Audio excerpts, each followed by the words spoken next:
Hello everyone, welcome in second part of video of molecular orbital theory. In first part, we have started postulates of molecular orbital theory and we have discussed three postulates. First was LCAO, that is linear combination of atomic orbitals, according to which atomic orbitals can overlap linearly. Second is similar energy. The linear combination is possible when the orbitals are of similar energy. If there is a gap between energy levels of two different orbitals, then linear combination is not possible. Then third was redistribution of energy. When two or more orbitals linearly combines, then their energy will combine together and then it will be redistributed.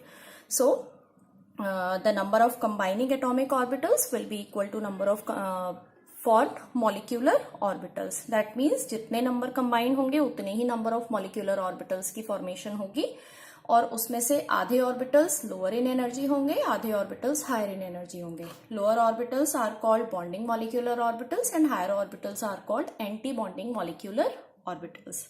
इससे आगे के part को start कर रहे हैं. That is postulate number 4 which indicates configuration. यानी अभी तक हमने जो पहले के तीनों पॉस्टुलेट्स पढ़े, उन पॉस्टुलेट्स में हमने ऑर्बिटल्स की ओवरलैपिंग की बात की.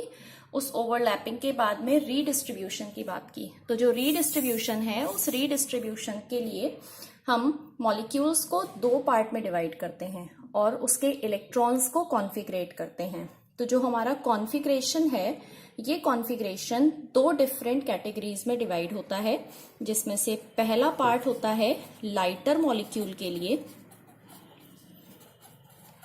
लाइटर मॉलिक्यूल हम उन मॉलिक्यूल्स को कहते हैं जिनमें number of electrons up to 14 हो. यानी ऐसे मॉलिक्यूल जिनके अंदर 14 या 14 से कम नंबर ऑफ इलेक्ट्रॉन्स हैं, उनको हम कहते हैं लाइटर मॉलिक्यूल्स. इसके अलावा ऐसे मॉलिक्यूल्स जिनमें नंबर ऑफ इलेक्ट्रॉन्स 14 से ज्यादा हैं, उनको हम कहते हैं हैवियर मॉलिक्यूल्स. तो पहले लाइटर मॉलिक्यूल के कॉन्फ़िगरेशन को देखते हैं. जो लाइटर मॉलिक्यूल है, उसके कॉन्फ़िगरेशन को जब हम डिवाइड करते हैं तो हमारे पास sigma 1s, sigma star 1s, sigma 2s, sigma star 2s, pi 2px is equal to pi 2py, then sigma 2pz, pi star 2px is equal to pi star 2py and last one sigma star 2pz. ये हमारे orbitals का increasing order of energy level sequence है. यानी इस sequence को हम किस form में लिख रहे हैं? This sequence is in increasing order of energy. अब ये सारे सिग्मा 1s 2s ये सब आए कहाँ से? हमने अपने थर्ड पॉस्टुलेट में पढ़ा था कि जितने भी एटॉमिक ऑर्बिटल्स ओवरलैप करते हैं उतने ही मॉलिक्यूलर ऑर्बिटल्स की फॉर्मेशन होती है. तो ये s और p ऑर्बिटल्स को समझने के लिए एक जनरल एग्जाम्पल ले लेते हैं कि मान लिया हमारे पास कोई एक एटम है A. इस एटम के पास कुछ नंबर ऑफ इलेक्ट्रॉन्स हैं जो कि कुछ ऑर्बिटल्स के अंदर प्लेस हुए हैं. तो मान लिया जो एटम A है, इसके पास जो ऑर्बिटल है वो है 1s. सपोज एक ऑर्बिटल 1s. ऐसे ही एक एटम है B, इसके पास एक ऑर्बिटल 1s. यानी ये दोनों ही पहले शेल के ऑर्बिटल्स हैं. इन ऑर्बिटल्स के अंदर कुछ इलेक्ट्रॉन प्रेजेंट होंगे. अब अगर ये दोनों s ऑर्बिटल एक दूसरे के साथ लीनियर कॉम्बिनेशन करेंगे तो उसके लिए हमारे पुराने पोस्टुलेट्स के अकॉर्डिंग हम कैसे रिप्रेजेंट कर सकते हैं? एक तरफ एटम A, एक तरफ एटम B. जो एटम A है इसका ऑर्बिटल 1s, जो एटम B है इसका ऑर्बिटल 1s. इन ऑर्बिटल्स के अंदर कुछ इलेक्ट्रॉन होंगे. अब इन ऑर्बिटल्स का लीनियर कॉम्बिनेशन हुआ, उसके बाद रीडिस्ट्रीब्यूशन हुआ, जो हमने थर्ड पॉस्टुलेट में पढ़ा था. तो जो रीडिस्ट्रीब्यूशन है, उस रीडिस्ट्रीब्यूशन में एक ऑर्बिटल लोअर एनर्जी का बन जाएगा और दूसरा ऑर्बिटल हायर एनर्जी का बन जाएगा.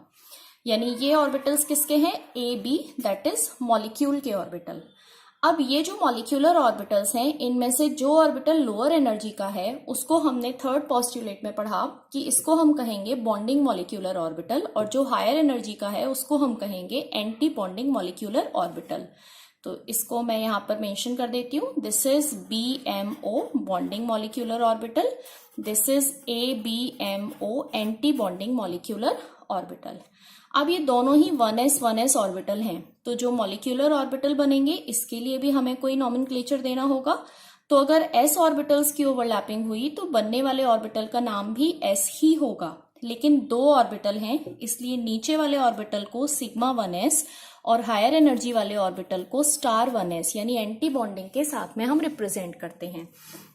तो बनने वाले ऑर्बिटल्स में से जितने भी ऑर्बिटल्स लोअर एनर्जी के होंगे उनको हम सिंपल सिग्मा के साथ रिप्रेजेंट करेंगे, और जितने भी ऑर्बिटल्स हायर एनर्जी के होंगे उनको सिग्मा के ऊपर स्टार लगाकर रिप्रेजेंट करेंगे।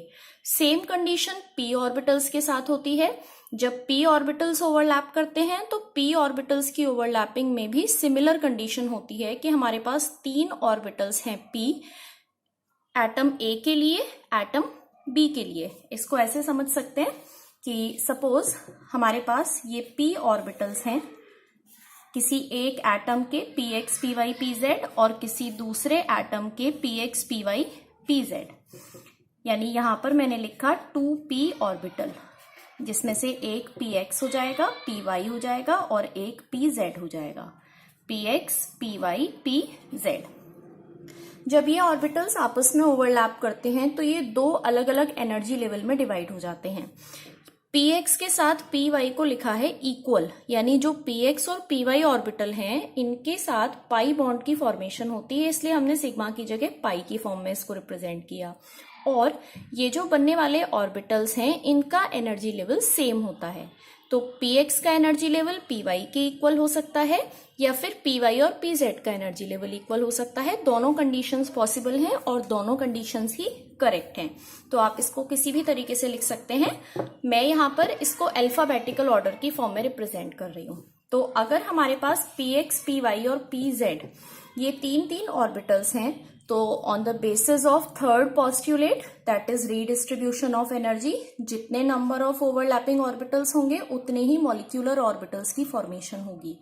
तो मॉलिक्यूलर ऑर्बिटल्स फॉर्मेशन के लिए टोटल 6 ऑर्बिटल्स ओवरलैप कर रहे हैं, तो 6 ही मॉलिक्यूलर ऑर्बिटल बनेंगे, जिसमें से शुरू के 3 ऑर्बिटल बॉन्डिंग होंगे और ये 3 ऑर्बिटल एंटी बॉन्डिंग यानी हायर एनर्जी के होंगे। दैट मीन्स अगर ये एनर्जी लेवल एटॉमिक ऑर्बिटल्स का है, दीज आर एटॉमिक ऑर्बिटल्स, तो सेंटर वाला एनर्जी लेवल हम लेकर चल रहे हैं मॉलिक्यूलर ऑर्बिटल्स के लिए।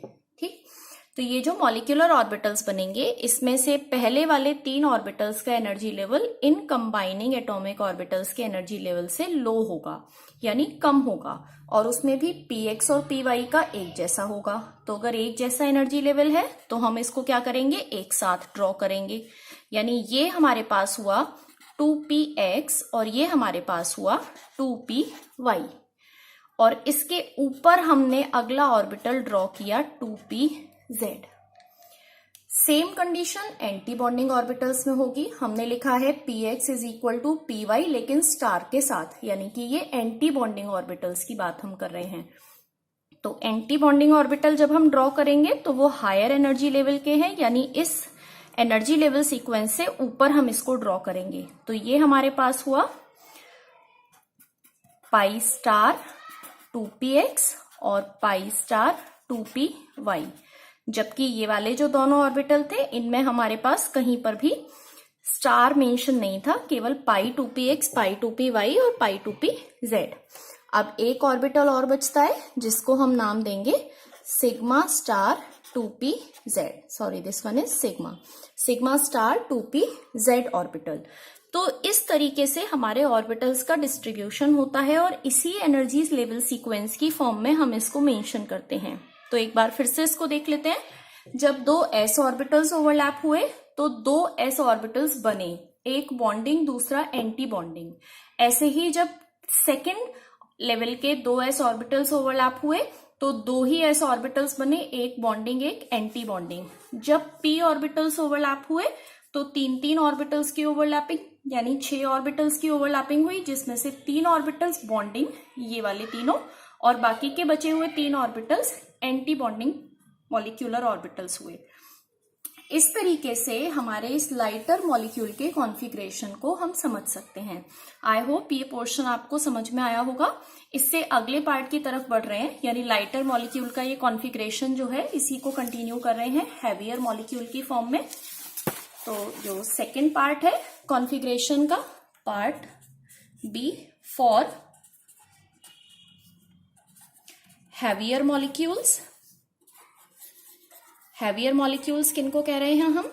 जहां पर number of electrons more than 14। Lighter वो मॉलिक्यूल्स हो गए जिसमें नंबर ऑफ इलेक्ट्रॉन 14 या 14 से कम है। हैवियर वो हो गए जिसमें नंबर ऑफ इलेक्ट्रॉन्स जो है वो 14 से ज्यादा हैं। तो अब इसमें क्या डिफरेंस आएगा देख लेते हैं। हमारे पास हुआ sigma 1s, sigma star 1s, यानी इतना लाइटर और हैवियर में सिमिलर है। इसके बाद हम बढ़े sigma 2s, then sigma star 2s, यहां तक भी ठीक है। अब जब हम p ऑर्बिटल पर आते हैं तो लाइटर मॉलिक्यूल के लिए हमने लिखा था px is equal to py, और उसके बाद हमने लिखा था pz। लेकिन यहां पर हमें क्या करना है, हमारे पास पहले आएगा सिग्मा 2pz, उसके बाद आएगा pi 2px is equal to pi 2py, यानी ये 2pz पहले आ जाता है और px और py की पोजीशन बाद में पहुंच जाती है। लेकिन जो एंटी बॉन्डिंग ऑर्बिटल्स हैं उसमें पहला वाला सीक्वेंस ही फॉलो होता है, that is pi star 2px is equal to pi star 2py and sigma star 2pz। तो इस एंटी बॉन्डिंग ऑर्बिटल के लिए तो सीक्वेंस में कोई चेंज नहीं हुआ, लेकिन जो बॉन्डिंग मॉलिक्यूलर ऑर्बिटल है उस बॉन्डिंग मॉलिक्यूलर ऑर्बिटल के लिए जो सिग्मा 2pz की पोजीशन है वो पोजीशन चेंज हो जाती है और वो px और py से पहले आ जाती है। और ये ऐसा होता क्यों है? इसके होने का रीजन है स्टेबिलिटी, यानी ऐसे मॉलिक्यूल्स जिनमें नंबर ऑफ इलेक्ट्रॉन्स 14 से ज्यादा होते हैं वो मॉलिक्यूल्स 15th इलेक्ट्रॉन आते ही अनस्टेबल हो जाते हैं और अपने आप को स्टेबल करने के लिए एनर्जी को रिलीज करते हैं, जिसकी वजह से pz ऑर्बिटल एनर्जी रिलीज करके px py से नीचे आ जाता है। तो लाइटर और हैवियर मॉलिक्यूल के बीच में कॉन्फ़िगरेशन का डिफरेंस केवल ये pz रिप्रेजेंट करता है, जो कि केवल बॉन्डिंग ऑर्बिटल में होगा, एंटी बॉन्डिंग ऑर्बिटल में नहीं होगा। अब ये जितने भी ऑर्बिटल्स हैं ये सब बिल्कुल लाइटर मॉलिक्यूल की तरह इंक्रीजिंग ऑर्डर ऑफ एनर्जी की फॉर्म में है, यानी इसकी एनर्जी सबसे कम, फिर उससे ज्यादा, उससे ज्यादा, उससे ज्यादा। तो ये सीक्वेंस इंक्रीजिंग ऑर्डर यानी असेंडिंग ऑर्डर की फॉर्म में चल रहा है। ये हमारा फोर्थ पॉस्टुलेट था, जिस पॉस्टुलेट में हमने दो तरीके का कॉन्फ़िगरेशन देखा, लाइटर और हैवियर मॉलिक्यूल का। इस कॉन्फ़िगरेशन में जितने भी ऑर्बिटल्स हैं हर एक ऑर्बिटल के अंदर मैक्सिमम 2 इलेक्ट्रॉन जा सकते हैं, 2 से ज्यादा इलेक्ट्रॉन नहीं जा सकते, क्योंकि s ऑर्बिटल एक सिंगल पार्टीशन की फॉर्म में होता है, मैक्सिमम 2 इलेक्ट्रॉन एक्वायर करता है। p ऑर्बिटल 3 पार्ट में डिवाइडेड होता है, px py और pz, और हर एक पार्ट मैक्सिमम 2 इलेक्ट्रॉन्स बियर करता है। तो इस बेसिस पर जो हमारा मॉलिक्यूल है उस मॉलिक्यूल के कॉन्फ़िगरेशन को अगर हम मेंशन करेंगे तो हर एक टाइप ऑफ ऑर्बिटल में मैक्सिमम 2 इलेक्ट्रॉन्स प्रेजेंट हो सकते हैं। अब इससे आगे की तरफ बढ़ते हैं, नंबर 5, यानी ये जो हमने कॉन्फ़िगरेशंस लिखे हैं इन कॉन्फ़िगरेशंस की वजह से हम क्या क्या चीजें आइडेंटिफाई कर सकते हैं। तो नेक्स्ट पोस्टुलेट की फॉर्म में मैं मेंशन कर रही हूं मैग्नेटिक बिहेवियर। जो मॉलिक्यूल है उसके मैग्नेटिक बिहेवियर को हम 2 पार्ट में डिवाइड करते हैं। एक पार्ट होता है पैरामैग्नेटिक और दूसरा पार्ट होता है डायामैग्नेटिक।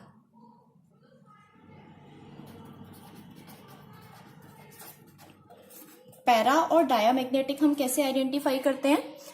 अगर इन ऑर्बिटल्स के अंदर कोई भी सिंगल इलेक्ट्रॉन यानी कि अनपेयर्ड इलेक्ट्रॉन है, if unpaired electron is present, तब मॉलिक्यूल का नेचर कैसा होगा? पैरामैग्नेटिक। लेकिन अगर सबके अंदर दो इलेक्ट्रॉन है, मान लिया मेरे पास टोटल 10 इलेक्ट्रॉन हो किसी मॉलिक्यूल के, और मैं उन 10 इलेक्ट्रॉन्स को फिल करूं तो 2, 4, 6, 8, 10, यहां तक 10 इलेक्ट्रॉन आ गए, बाकी के ऑर्बिटल्स खाली रह गए। लेकिन इन 10 के 10 में से कोई भी इलेक्ट्रॉन सिंगल नहीं है, हर जगह दो इलेक्ट्रॉन है। तो दैट मीन्स कोई अनपेयर्ड इलेक्ट्रॉन नहीं है। तो अगर अनपेयर्ड इलेक्ट्रॉन प्रेजेंट नहीं है तब हमारा मॉलिक्यूल कैसा होता है? डायामैग्नेटिक। तो इसको हम क्या लिख सकते हैं? If all electrons are paired, यानी अगर सारे इलेक्ट्रॉन्स पेयर्ड हैं तो हमारे मॉलिक्यूल का नेचर कैसा होगा या उसका मैग्नेटिक बिहेवियर कैसा होगा? डायामैग्नेटिक होगा। तो अगर मैंने कहा 10 इलेक्ट्रॉन है तो ऑल आर पेयर्ड, अगर मैंने कहा 11 इलेक्ट्रॉन है तो ये 11वां इलेक्ट्रॉन यहां पहुंच गया, तो दैट मीन्स अनपेयर्ड इलेक्ट्रॉन हो गया, जिसकी वजह से नेचर कैसा हुआ? पैरामैग्नेटिक। इसको डिटेल में जब हम इसके एग्जाम्पल्स करेंगे तब और क्लैरिफाई करेंगे। Moving to the next part of postulate, it is bond order. जो बॉन्ड ऑर्डर है, it is a measurement of bond strength, basically measurement of bond strength, or we can say measurement of bond stability। तो जो हमारा bond order होता है, इस bond order को हम कैलकुलेट करते हैं। Bond order is equal to NB minus NA upon 2। अब यहां पर NB क्या है? It is number of bonding electrons,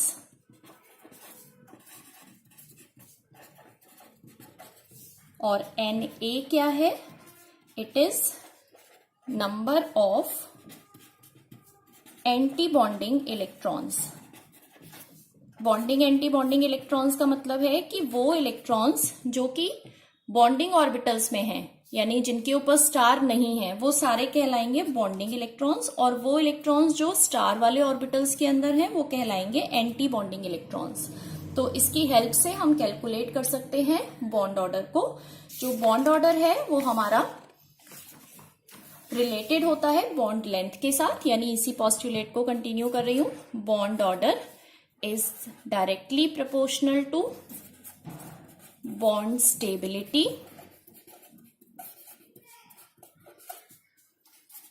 bond order is directly proportional to bond strength,